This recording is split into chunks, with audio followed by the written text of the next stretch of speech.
What's up, guys? I'm coming at you from Shenzhen, and in today's chat I wanted to quickly talk about the national security laws for Hong Kong and why they're important.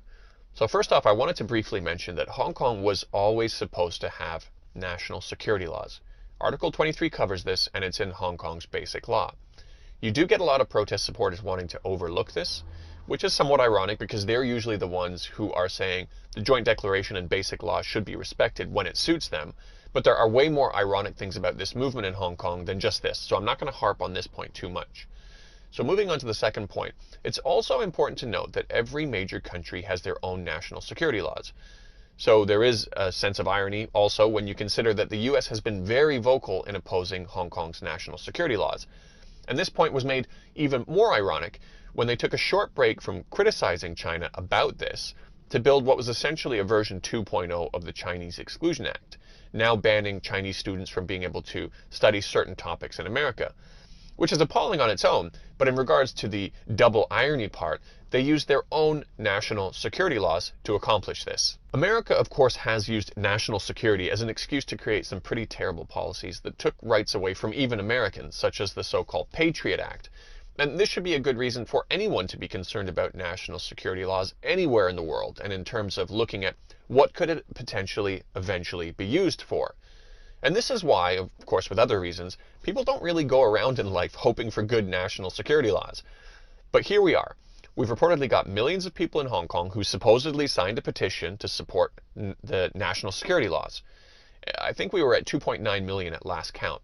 And whether that number is true or not, I haven't looked into its legitimacy, but I do know firsthand of many Hong Kongers who are celebrating this move, some of whom have literally prepared a bottle of champagne for this occasion. So what the heck is going on?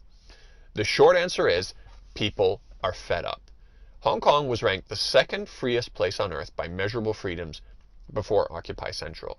It dropped down a bit after that, but it was still holding third place, which is pretty remarkable. And this is according to mathematical, actual, measurable, and tangible freedoms. The report was done by the Cato Institute, which is far from a pro-China institution. They even spent a couple of pages of their report specifically bashing China. But when it came down to the math, according to a Western democratic value-based criteria, Hong Kong ranked very high. So, staying on the topic of ironies, I should mention that America ranks 17th, and they're the ones who are trying the hardest to export their so-called freedoms to Hong Kong the most. For context purposes, I think it's also important to note that Hong Kong is far more free and has been far more free post-handover than they ever were for most of the entire time under British colonial rule. And the biggest impacts to Hong Kong's freedoms post-handover came from the very people who said they wanted to protect Hong Kong's freedoms. They continually told everyone that their freedoms were at risk of being eroded by the CCP, but it's them beating up civilians who disagree with them or try to even just clear their roadblocks in the streets. It was them burning down offices of elected pro-establishment officials while pretending to support political freedoms. It was them destroying public transit systems, traffic lights, crosswalk speakers for the hearing impaired, and elevator entrances to the MTR used by disabled residents. It was them who have killed an old street cleaner by throwing a brick at his head. And it is them who lit a construction worker on fire, permanently disfiguring him, and so much more. People are fed up, and it's created a pretty special circumstance where you have residents begging and cheering for national security laws. Now, of course, the violence itself can be prosecuted under normal laws. And this is important, but it's a bit superficial in the bigger picture. Hong Kong needs to get rid of the rot underneath that has allowed countries like America to interfere and interject themselves into Hong Kong's politics and protests with very little consequences to the people on the ground collaborating with them. This goes beyond just passive funding, which is, of course, happening. Dr. Michael Pillsbury, a former Reagan administration official and current director for Chinese strategy at the Hudson Institute in Washington, D.C., openly admitted that the NED, a CIA-backed NGO, is pouring millions of dollars into Hong Kong. The Chinese University of Hong Kong also openly shows on its 2014 annual return that they took money from the NDI, another American-backed NGO, for their comparative and public law department, which is connected to Benny Tai, one of the main leaders of the Occupy Central protests. This clearly exposed funding is, of course, probably only scratching the surface, but move on to the other things that you can actually see with your eyes as well. Joshua Wong and a few of his mates flew to Washington, D.C., multiple times actually, but the most outrageous time of all was when him and a few of his buddies testified in front of Congress at what was called the Summer of Discontent. This was basically an anti-China carnival where they shared ideas about how to contain China and tried to push through legislation to sanction Hong Kong, which in itself is absolutely ridiculous. You've got countries where people are dying because of American sanctions, and here you are, you have these protest leaders begging for them. Not only is it stupid, it's counterproductive.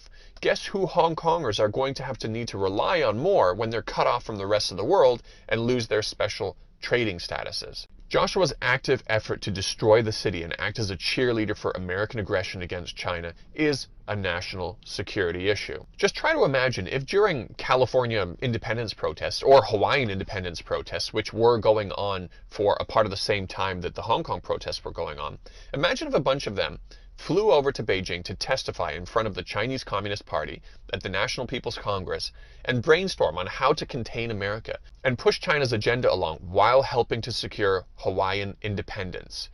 Imagine if they actually started to make headway and China began passing legislation to penalize America and place sanctions on them from other countries. Take it one step further. And what if Chinese Communist Party officials flew to Hawaii to walk alongside the protesters, talk with them, and cheer them on while they destroyed their cities? Because that's exactly what happened in reverse. Senator Ted Cruz, Senator Josh Hawley, and many others came to hang out with the protesters in Hong Kong, and they had such beautiful words for them too, which is in stark contrast to what they have to say about their own protesters, who they don't seem too overly eager to meet in the streets like they did with the Hong Kong protesters, despite not needing to fly halfway across the world now. But back to my main point, how would this ever be tolerated in America? It wouldn't, of course, and they've got national security laws to take care of this kind of treasonous behavior. This is, of course, exactly why America doesn't want to see Hong Kong enact national security laws, because their free pass to send their people over and openly interfere with local Hong Kong issues would come to an end. Perhaps even more outrageous than senators on the street in Hong Kong, when you look at Miles Guo, the exiled corrupt businessman from mainland China living in New York City. He has made actual live streams where he's standing beside Steve Bannon and directing the protesters live, sending them commands and instructions about where they should move next.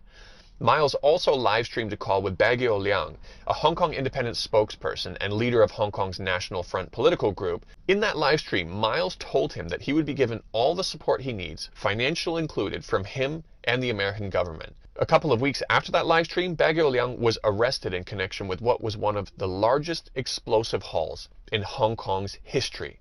When you look at all this monkey business going on, I find it really hard to believe that anyone wouldn't be able to see a good reason why not only national security laws are needed in Hong Kong, but why so many people are ready to support them. The best argument against implementing national security laws in Hong Kong is, of course, what will the government eventually do with it? This requires continuing to allow this flawed logic of constantly talking about what might happen while ignoring what is happening right now.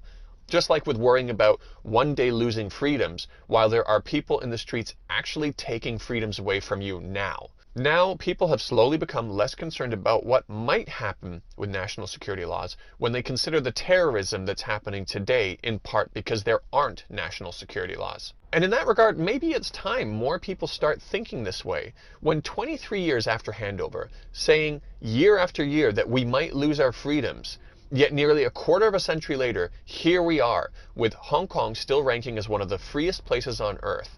And the most substantial loss of freedom has come from those pretending to fight for Hong Kong's freedoms, but in fact have only succeeded in pleasing the geopolitical interests of foreign governments constantly looking for ways to destabilize China, even if it comes at the expense of destroying the lives of Hong Kongers.